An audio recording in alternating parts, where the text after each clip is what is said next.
Hello, c'est HR, ton chroniqueur. Alors aujourd'hui, ambiance spéciale, ambiance Star Wars, car hier, nous étions le fameux 4 mai 2024. 4 mai historique pour tous les fans de Star Wars, car ce 4 mai correspond à la journée Star Wars, plus connue sous l'appellation May for the 4 be you. Et justement pour l'occasion, pour le 25e anniversaire de l'épisode 1 La menace fantôme, il y a eu une sortie en salle. Comme des millions de fans sur la planète, j'ai assisté à cet événement exceptionnel. Et honnêtement, l'ambiance était là. Alors oui, nous connaissons tous par cœur ce film La menace fantôme. Mais le fait de retrouver ce film sur grand écran était une pure folie, un pur bonheur. Alors je ne sais pas si dans ta salle de ciné c'était pareil, mais moi dans la mienne, aux premières notes de musique de John Williams, la foule s'est emballée. On se serait cru dans un Comic-Con à Los Angeles. L'ambiance était là. Et autre chose qui montre tout de suite la fanatitude par rapport à Star Wars, dès que le déroulé du générique a débuté, le silence est arrivé. Et nous avons tous profité de ce film dans un calme et un silence absolu, jusqu'au final où bien évidemment à la fin de la séance, les acclamations étaient de rigueur. C'était un excellent moment de cinéma. Ceci dit, pour la même occasion, Disney Plus a mis en ligne la nouvelle série animée Star Wars. Il s'agit de la série Tales of the Empire. Alors bien naturellement, je vais te faire mon bilan sur cette série que j'ai regardée intégralement. Mais avant cela, faisons un bref récapitulatif de la série Bad Batch, qui vient de se clôturer sur Disney Plus. Alors concernant le début de cette troisième saison de la série The Bad Batch, j'avais effectué une petite vidéo. Maintenant que la saison est terminée, je vais te dire la globalité de mon ressenti sur cette troisième saison, qui s'est d'ailleurs terminée en apothéose. Alors tout d'abord, il est fort de constater que cette troisième saison de The Bad Batch, au final, a une intrigue extrêmement bien ficelée, mais extrêmement sombre. Tous les différents personnages de l'histoire subissent un côté sombre, un côté ténébreux. Et je rajouterai que le travail scénaristique sur les personnages est beaucoup plus édulcoré. Et de surcroît, cette saison 3 de The Bad Batch est réellement la résultante des événements précédents. Événements qui étaient assez scabreux et qui vont impliquer certaines retrouvailles assez étonnantes. Alors tout d'abord, le groupe Clone Force 99 s'est enrichi dans cette troisième saison avec le retour au sein de l'équipe d'Echo. Omega est capturé et il y a un retour emblématique du personnage Crosshair. Assez rapidement, le thème principal de cette troisième saison est la recherche du personnage Omega. Omega qui est au final un personnage clé pour les essais chimiques et de clonage que veut effectuer l'Empire. Alors malgré que ce soit un animé, la structure narrative est très édulcorée à la manière d'une série live. Et le personnage d'Omega est parfaitement la résultante de cet état de choses. Son personnage évolue considérablement. Elle prend réellement confiance en elle. Et cela va être ainsi de la sorte jusqu'au final, jusqu'au dernier épisode. Dernier épisode qui fait pratiquement 1 heure, ce qui n'était pas le cas des précédents épisodes qui tournaient entre 15 et 20 minutes. Et en ce qui me concerne, j'ai particulièrement aimé le fait de retrouver donc dans ce dernier épisode un côté très sombre, un côté très ténébreux, faisant un parallèle avec justement la bande de jeunes, la bande d'enfants qui essayent de s'échapper de ce centre de détention. Il y a un vrai contraste, un vrai parallèle.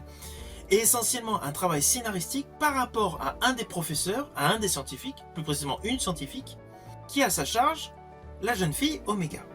Alors bien naturellement, je ne vais pas te dévoiler le final de cette série si tu n'as pas eu encore le temps de la découvrir. Mais sache que le suspense est là jusqu'à la fin, mais cette saison au final est beaucoup plus sombre que les 2 précédentes.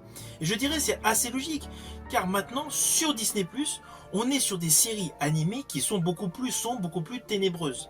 Et c'est d'ailleurs le cas de la nouvelle série qui est sortie pour le 4 mai, série qui n'est autre que la suite en style, on va dire en style de narration, de la série Tales of the Jedi. Il s'agit de Tales of the Empire. Alors tout d'abord, sache que cette série Tales of the Empire est une série en 6 épisodes. 6 épisodes variant de 15 à 27 minutes à peu près. Tous ces épisodes évidemment sont disponibles sur Disney+. Alors j'estime que la grosse innovation scénaristique de cette série est le fait de raconter le point de vue mais du côté Empire Galactique. Ce qui pourrait être considéré comme la face B d'une pièce où la face A aurait été Tales of the Jedi. Là, nous avons vraiment le côté opposé, le côté Empire Galactique, qui exprime son point de vue. Néanmoins, les histoires se suivent. Les histoires ne sont pas totalement indépendantes.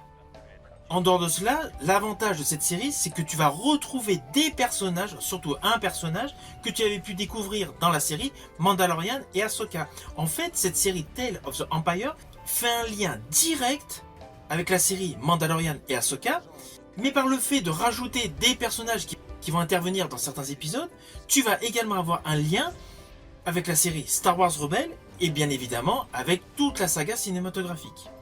En fait, cette série Tales of the Empire célèbre parfaitement ce fameux 4 mai, journée Star Wars, en regroupant tous les personnages clés de cette immense saga intergalactique.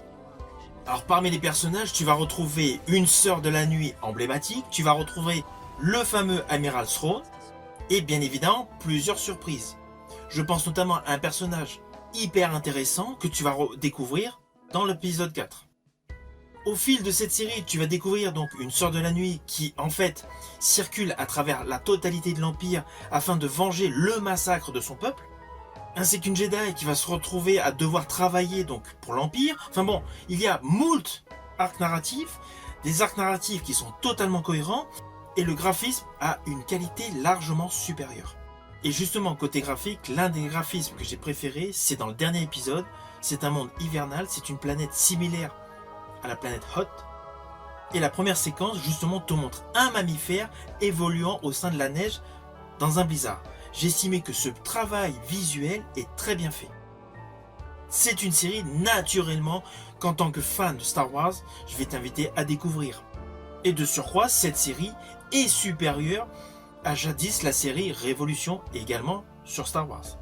Alors au final, avec Star Wars, pour cette fameuse journée Star Wars du 4 mai, il y a eu beaucoup de choses. Une nouvelle série sur Disney+, une diffusion au cinéma pour marquer le 25e anniversaire du film La Menace Fantôme. Bref, il y a eu beaucoup de choses très plaisantes pour tous les fans de Star Wars. Il y a eu beaucoup de choses pour tous les passionnés de l'univers Star Wars. N'oublie pas que le prochain grand rendez-vous de l'univers Star Wars est la série Acolyte qui sera disponible le 5 juin sur Disney+.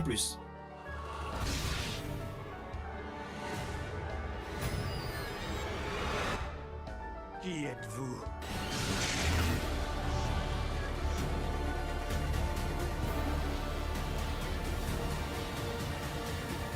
Si tu as aimé ma vidéo, pense au petit pouce vers le haut, au partage.